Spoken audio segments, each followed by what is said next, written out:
Seguiremos ao próximo indiciado. Walter Souza Braga Neto, outra figura central no governo de Jair Bolsonaro, tendo sido inclusive seu candidato a vice-presidente na chapa das eleições de 2022, foi Walter Souza Braga Neto. Como ministro da Defesa, durante o governo Bolsonaro, Braga Neto esteve presente em diversas manifestações públicas golpistas proferidas pelo então presidente da República, Jair Messias Bolsonaro. Como general do Exército, tinha papel fundamental na arregimentação do apoio político dentro da caserna. Também teria relevante função caso de fato fosse colocado em prática qualquer intentona golpista. Relatos indicam que Braga Neto era considerado como um dos 4 elementos que alimentavam as aventuras golpistas de Bolsonaro. Em 2021, Braga Neto chegou a declarar que as Forças Armadas não estariam dispostas a aceitar votação sem que as urnas fossem auditáveis, como se a elas coubessem qualquer papel de aceitação ou reprovação do sistema eleitoral brasileiro.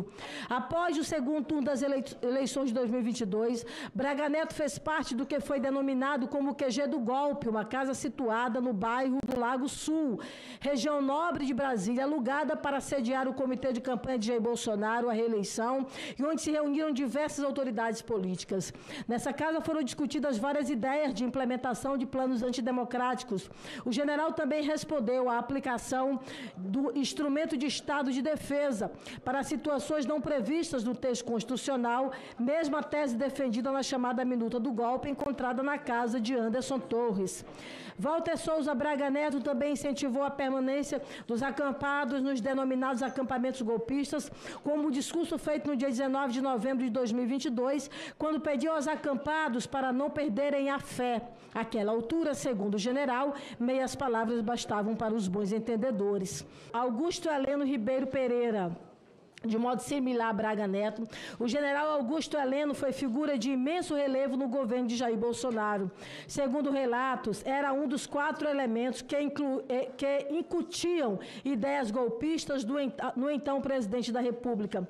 Em depoimento prestado à CPI da Câmara Legislativa do Distrito Federal, Heleno reafirmou o que teria dito em áudio obtido pela imprensa, segundo o qual tinha que tomar 2 Lexotans na veia por dia para não levar o presidente a tomar uma atitude mais drástica em relação às atitudes que são tomadas por esse Supremo Tribunal Federal que está aí, por esse STF que está aí. Heleno ocupava o posto de chefia de gabinete de segurança institucional, que, entre outras funções, garantia a segurança do presidente da República e dos palácios presidenciais, em especial do Planalto, que foi alvo de ataques de criminosos no dia 8 de janeiro de 2023. Depois da posse do presidente Luiz Inácio Lula da Silva, Heleno foi afastado do GSI, mas foram mantidos no órgão diversos oficiais militares que trabalharam sob sua administração. Referidos militares ocupavam os postos da Secretaria Executiva, da Secretaria de Segurança e Coordenação Presidencial, da Assessoria Especial para Análise de Riscos e da Coordenação de Operações de Segurança Presidencial e de Instalações. Esses indivíduos eram responsáveis diretamente pela execução do Plano Escudo do Palácio do Planalto, procedimento de proteção do edifício presidencial em caso de ameaça. Isso se dá, entre outras razões, pelo fato de que Augusto Heleno esteve presente em diversas reuniões, encontros e circunstâncias que evidenciaram o intuito golpista do então presidente da República, conforme demonstrado ao longo deste documento. Nesse sentido, não há como retirar sua responsabilidade pela adesão subjetiva ao desígnio de Jair Bolsonaro de atuar dolosamente para que houvesse tentativa de praticar atos contra o Estado Democrático de Direito. Augusto Heleno teve acesso em reuniões particulares, fora da agenda oficial do presidente, a minutas de golpe, sem que tivesse se insurgido contra a possibilidade de decretação de ações golpistas, como da garantia da lei da ordem, que seria colocada em prática para iniciar a intentona autoritária de Jair Messias Bolsonaro. Luiz Eduardo Ramos Batista Pereira. Outra figura militar de relevo foi o general do Exército, Luiz Eduardo Ramos, que foi ministro-chefe da Secretaria-Geral da Presidência da República no governo de Jair Bolsonaro. Também ocupou os cargos de ministro-chefe da Secretaria de Governo e ministro-chefe da Casa Civil. Durante o governo de Jair Bolsonaro, o general Ramos teve posturas extremamente semelhantes aos demais militares retrocitados, todos oficiais generais indiciados pelos crimes contra o Estado Democrático de Direito. Em uma das ocasiões, Ramos afirmou que os civis não deveriam esticar a corda, ao mesmo tempo em que achava que a narrativa de golpe militar era um ultraje. Em uma das claras demonstrações de que aderia às narrativas golpistas existentes na cúpula do Poder Executivo à época do governo de Jair Bolsonaro, Luiz Eduardo Ramos, em 2019, convidou o técnico em eletrônica Marcelo Abrileri, que dizia ter provas de fraudes ocorridas nas eleições de 2014. Na verdade, as provas, entre aspas, eram simplesmente diferenças na velocidade de processamento de votos eletrônicos entre as regiões Centro-Sul e Nordeste do Brasil. Essa alegação, sem qualquer fundamento concreto, foi repetidamente utilizada pela cúpula bolsonarista durante os anos do governo em que fazia parte, tendo Ramos como um dos porta-vozes e articuladores. Paulo Sérgio Nogueira enviou ofício ao TSE solicitando, exigindo em verdade, acesso ao código-fonte das urnas eletrônicas, ignorando que referido acesso já tinha sido disponibilizado pelo TSE em outubro de 2021. Esse pedido serviu unicamente para reforçar a narrativa da inauditabilidade das urnas eletrônicas, quando de fato houve participação efetiva do Exército e, portanto, das Forças Armadas no teste de segurança das urnas. Os códigos-fonte foram inspecionados por técnicos do Ministério da Defesa, sendo que o relatório foi entregue tardiamente, no dia 9 de novembro de 2022, dias após o segundo turno das eleições. Esse relatório, segundo oitiva sob o compromisso de Walter Delgatti perante a esta CPI, notório hacker condenado no âmbito da Operação Spoof, teria sido produzido por ele. Ou seja, o ministro da Defesa do Brasil teria se utilizado de um hacker para descredibilizar o sistema de votação nacional. Teria havido diversos encontros presenciais entre Nogueira e Delgatti no edifício do próprio Ministério da Defesa. Não há como considerar aceitáveis as condutas de Paulo Sérgio Nogueira, especialmente em se tratando de sua posição preferencial na hierarquia do Poder Executivo Federal. O almirante da esquadra Almir Garnier Santos foi comandante da Marinha de 9 de abril de 2021 a 30 de dezembro de 2022, do então governo de Jair Messias Bolsonaro. Juntamente com outros oficiais generais, fazia parte do alto escalão de auxiliares e conselheiros do então presidente. Diga-se de passagem, não somente em questões militares, mas também políticas. Garnier foi o principal responsável pelo desfile de tanques realizados no dia 10 de agosto de 2021, em frente ao Congresso Nacional, na mesma data de votação da PEC 135 de 2019, a PEC do voto impresso. Os blindados estavam em deslocamento para a cidade de Formosa, Goiás, para evento tradicional da Marinha do Brasil, chamado de Operação Formosa. Entretanto, os tanques nunca tinham se deslocado pelas vias em frente ao Congresso Nacional, desde o início da operação em 1988. Houve expresso repúdio do presidente da CPI da pandemia em andamento na época quanto a esse fato, Omar Aziz. Relatos jornalísticos apontaram que Almir Garnier, no âmbito da colaboração premiada em andamento do tenente-coronel Mauro Cid, era o único comandante das Forças Armadas que concordaria em executar um golpe de Estado junto ao ex-presidente Bolsonaro. Conforme exposto anteriormente, embora ainda não confirmados, os fatos por esta CPMI investigados levam a crer que há verossimilhança nessa acusação. Por fim, Garnier seria um dos 4 elementos que alimentavam o espírito golpista de Bolsonaro. Considerando todo o exposto, compreendemos que há elementos materiais suficientes para apontar que Almir Garnier Santos atuou conjuntamente com Jair Messias Bolsonaro e outros indivíduos, dolosamente, em unidade de desígnios, para o ato ocorrido no dia 8 de janeiro de 2023. Marco Antônio Freire Gomes foi comandante-geral do Exército Brasileiro entre março e dezembro de 2022. Sua residência oficial ficava na quadra residencial dos generais do SMU, a poucos metros do acampamento golpista situado na Praça dos Cristais. Por óbvio, era de seu amplo conhecimento a existência e a natureza dos acampamentos instalados na região. Freire Gomes era o suposto hierárquico do general Gustavo Henrique Dutra de Menezes, à época comandante militar da região do Planalto. Devido à necessidade de manutenção de rígida hierarquia nas Forças Armadas, Dutra recebia ordens diretas de Freire Gomes quanto à situação do acampamento.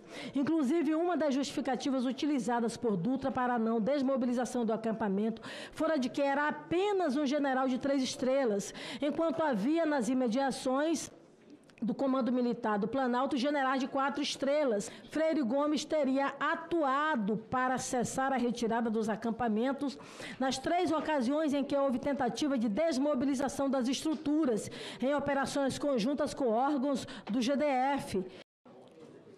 Mauro César Barbosa Cid, tenente-coronel do Exército Brasileiro, era o ajudante de ordem de Jair Bolsonaro durante seu mandato como presidente da República. Conforme citado anteriormente no corpo deste relatório, inclusive no item de indiciamento de Jair Messias Bolsonaro, Mauro Cid era pessoa de extrema confiança do ex-presidente, estando presente em confrontos, reuniões formais e informais, diligenciando suas ordens, cumprindo determinações ainda que ilegais e tendo autonomia para decidir. No ponto, a CPMI não pode admitir a tese de que Mauro Cid apenas cumpria a ordem, como tal responsabilidade penal não somente deve ser atribuída ao autor da determinação, mas a previsão do artigo 22 do Código Penal. Ora, ainda que compreendamos que o mandamento militar possui a peculiaridade em relação ao civil, certamente é exigível dos subordinados que cumpram a lei. Se a ordem do superior tem por objetivo a prática de ato manifestamente criminoso ou há excesso nos atos ou de forma de execução, é punível também o inferior. Conforme elementos escolhidos por esta comissão, foram encontrados no celular de Mauro Cid a minuta de um decreto de garantia da lei da ordem e alguns estudos destinados a dar suporte a um eventual golpe de Estado. Os documentos estavam em mensagens trocadas com o sargento Luiz Marcos dos Reis. Além da minuta do golpe, Cid e dos Reis também discutiam em mensagens como convencer autoridades do Exército a aderir ou a colaborar com a empreitada golpista.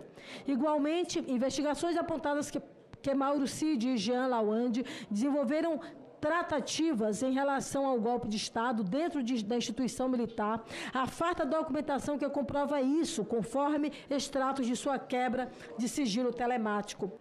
Luiz Marco dos Reis, sargento do Exército, integrava a equipe da ajudância de ordens do ex-presidente Bolsonaro.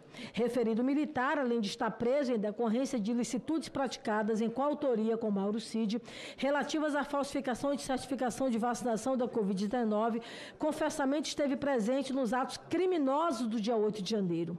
Em mensagem obtidas pela quebra do sigilo telemático, dos Reis encaminhou mensagem a um familiar, avisando: eu estou no meio da muvuca, não sei o que está acontecendo, o bicho vai pegar.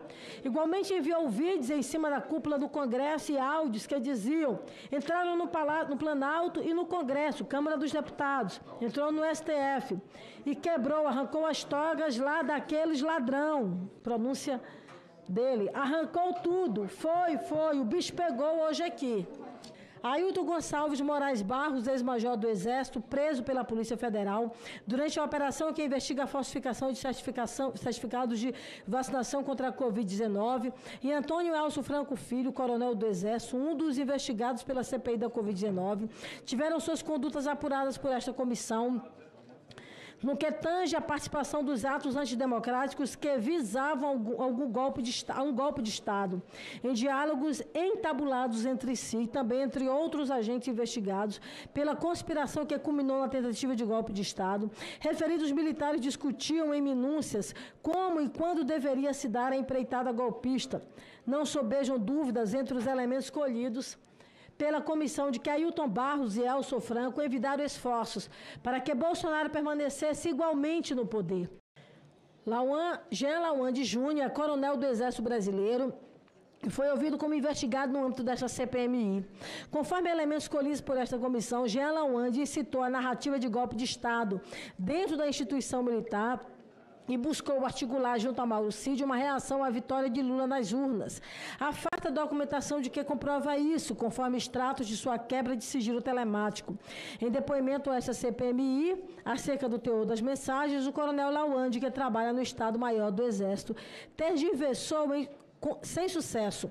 Reconheceu ter enviado as mensagens, mas recusou, apesar da clareza das falas, seu caráter golpista. Contudo, as mensagens eram claras. Ao estabelecer tratativas com Mauro César Barbosa Cid por aplicativos de mensagens, Lawande afirmou que Bolsonaro teria de dar a ordem para o golpe, dizendo que as divisões de baixo, ou seja, ao menos os suboficiais, aprovariam caso houvesse a ordem de iniciar um golpe de Estado. Anderson Torres ocupou posição privilegiada em duas esferas federativas em momentos cruciais para o desenrolar das ações e omissões que culminaram no 8 de janeiro de 2023. Como ministro da Justiça do governo Jair Bolsonaro, entre os dias 30 de março de 2021 e 31 de dezembro de 2022, teve ascendência sobre diversos órgãos de segurança pública, mormente a Polícia Federal e a Polícia Rodoviária Federal, subordinadas a seu ministério. No dia 2 de janeiro de 2023, assumiu o posto de secretário de Segurança Pública do Distrito Federal, posição que havia ocupado anteriormente entre os dias 1º de janeiro de 2019 e 29 de março de 2021. Observa-se, portanto, que Anderson Torres era uma das autoridades públicas que mais possuía conhecimento a respeito das ameaças golpistas, especialmente durante o período depois das eleições presidenciais de 2022. Este relatório demonstrou cabalmente que, em vez de combater as ações criminosas que culminaram na violação ao prédio dos três poderes da República, Anderson Torres aderiu subjetivamente à vontade de Jair Messias Bolsonaro na intentona golpista. Em 23 de junho de 2023, Anderson Torres, então ministro da Justiça, tentou cooptar peritos criminais da Polícia Federal para produzir eventuais elementos probatórios contra a segurança das urnas eletrônicas, no mesmo dia em que Jair Bolsonaro publicava conteúdos questionando a segurança do pleito eleitoral, anunciando que a eleição sem voto impresso seria fraude.